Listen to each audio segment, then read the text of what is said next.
He was special, and we needed him to be special. Their guy was good too. It was, a pitcher strike zone, which Gavin took advantage of, but the other guy was keeping the ball really down and just making it tough on our hitters. And we just scratched runs across, and nothing outstanding, no home runs, but just executing some bunts, doing some things, and putting pressure on their defense. And that's what you got to do. You got to grit out wins in the conference, and I thought our guys did a really good job of that. And Cliff, offensively, the one swing of the bat today that did kind of become the catalyst in the scoring was the double by Agnos, and so he may be getting it going now.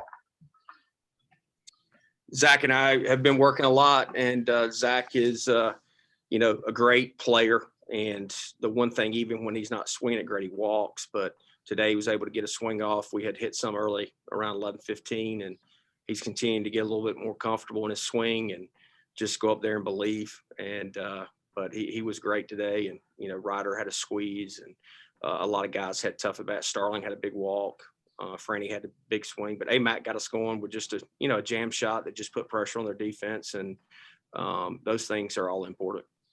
I think we can't lose sight of what's coming tomorrow and 2 games to wrap up this series tomorrow. But you've used 3 relievers now in your first 2 games, and they've retired all 22 hitters that they've seen with Carter's work here today. And we make a lot out of it here, and certainly a lot of folks do about these 4-game weekends. But to get through your first 2 games with just 3 relievers used, and they all pitch as great as they have, that sets you up really nicely for 18 innings of ball tomorrow. Corey, you just won't let it go. You in the media talk about those 4 games as much as possible. So I told our guys that we got 1 game tomorrow. We got 1 game at 1:00, and then we'll worry about the next one.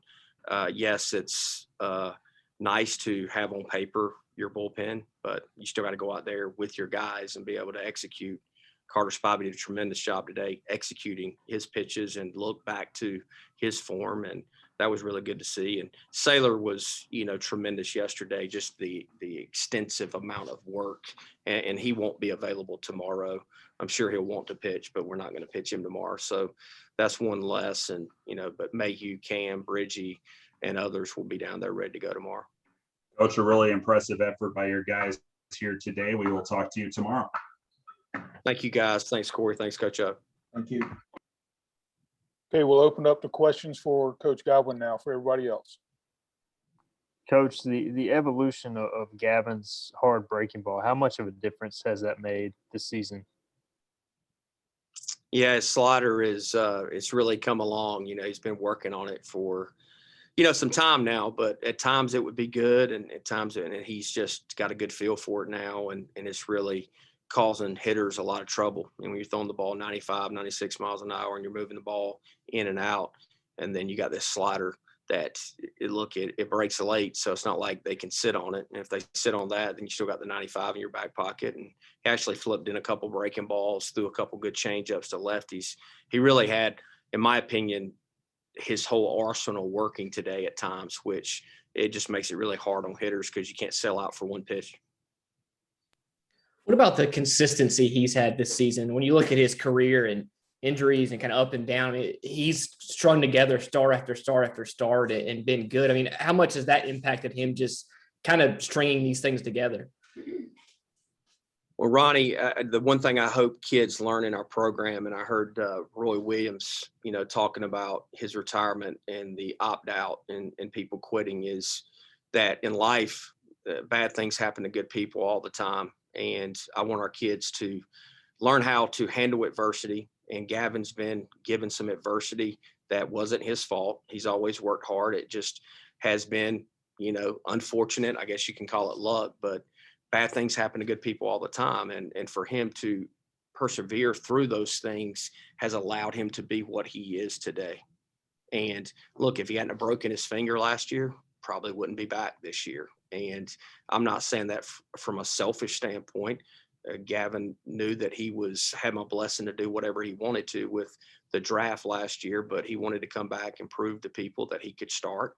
And up until this point, he has done a really good job of that. And as we know, we got to stay humble and we got to stay hungry, because if not, then, you won't put out your best work the next time you go out there. But I'm super proud of Gavin from a human aspect of him just staying the course when it would have been very easy for him to felt sorry for himself and not continue to battle through some things that he has. And I'm just so glad I had one more year with him, not from his pitching, but just for him as a person.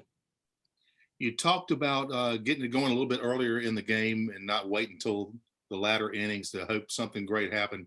You got that done a little bit better today. You played 5 games in the last 7 days. How do you feel after today's game a little bit? I feel really good. We won all 3 phases. We scored 5 or more runs. We didn't give up any runs, so we gave up 3 or less, and we had 1 or less errors. So when you win all 3 phases, you're not going to lose. And our guys did a really good job, I thought, of competing and focusing on what we can control today. So I was very happy with our performance today. Coach, can you talk about the impact of Coach Dietrich on your pitchers this year? He seems to have now that we have the full season, it looks like that he's had a huge impact on him. Look, it's a blessing that he's a part of our program. And God's got a hand in it. I got an email in Orlando. You guys have heard the story. Email in Orlando. I didn't know who Jason Dietrich was. And I read his resume and I'm like, damn, I need to know who he is. So then I made calls, or I shot an email to Eric Backage, Nick Schnabel, Bryant Ward, all Pirates. And Eric emailed me right back, said Bryant knows him really well. Talked to Bryant, talked to John Savage, talked to Rick Vanderhook, talked to George Horton. Everybody had great things to say about him. And look, Dietz is an unbelievable pitching coach, but he's a better person than he is a pitching coach. And Austin Knight has assisted him a ton. And I'm so thankful that they're on our side, but they have helped our pitchers a ton. And our pitchers have done a great job taking their teaching and putting it out there and putting it into work. So I had the negative bunting question yesterday, so I'll go positive for you today. That the sacrifice bunt, yeah, I had to put a jab on there. That seemed to be a point of emphasis today. Was that intent of trying to get guys to execute and that type of thing early today? Ronnie, it's just the wind's galing in, and like it was pushing even in from left. Like normally when it kind of blows from right field, if you hit it down the left field line, it'll still go. But today you couldn't have shot the ball out of a canning and got it out of here. So we just knew we were going to have that runs were going to be in a premium, and their guy was good. And like I said, it was a pitcher's strike zone. So we had to maneuver through it, and we were able to execute. And Gavin was just, out there getting us back in the dugout. And we had, 2 innings where we scored, but they were both crooked numbers. So that gives, Gavin some freedom to be able to go for it a little bit more, which was awesome to see. Those shades look awesome, man. Hey, the sun comes directly into us, man. Kills me. Are there any other questions for Coach Godwin?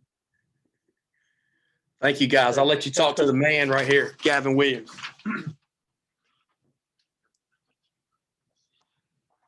How's it going? Hey, Gavin. All right, guys, we'll go to questions for Gavin. Gavin, I asked Coach Godwin this, but how much has the evolution of your slider really helped you on the mound this year?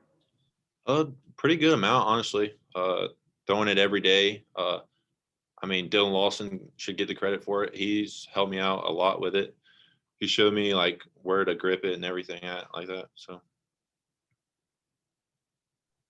we've talked to you a lot in your career, dating back to your freshman year at Campbell. I can remember that midweek start. How does it kind of feel to be a midweek or mid-weekend starter now and kind of doing that each week? Do you feel like you're kind of in a routine with that now? It's just a game of baseball, really. Starting on the midweek or weekend, it doesn't really matter to me. I think either way, it's fun to be starting. Gavin, you improved to 3-0 today. You get a little momentum going here. How do you feel as of right now with having some success behind you and moving into next week a little bit? Honestly, I feel good, but you can't really look at your record right now. Got to be present, really. So can't look forward to anything. Coach had mentioned the adversity you've been through, overcoming what you did last season and then deciding to come back for an extra year. What has that meant to you so far, just to come back and have such a successful season at this point? Oh, it means a lot because you got so many people behind me, like lifting me up and everything. So my teammates, they've been a big part of my success right now. So. Gavin, can you talk about your relationship with Coach Dietrich and how hard he's worked with you? I know you work hard always, and I know he's a hard worker too. I would say our relationship's pretty good. He can joke around with me, like, and everything else like that. But other than that, I think it's pretty good. So we know obviously you can throw hard and the radar gun on the scoreboard and stuff, but what's it like when you, kind of like Igo said, when you strike out a guy on a breaking ball?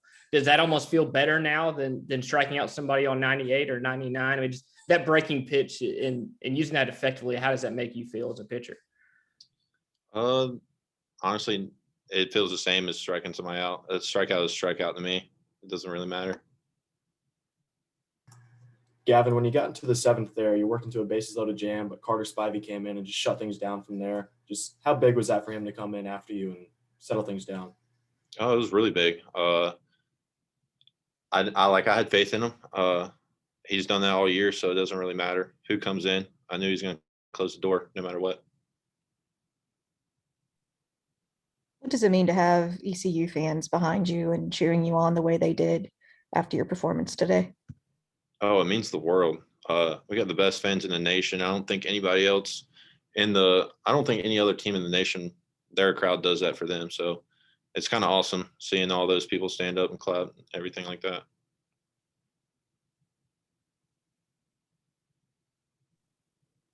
Anything else for Gavin? Okay, Gavin, thank you very much. Congratulations. Thank you.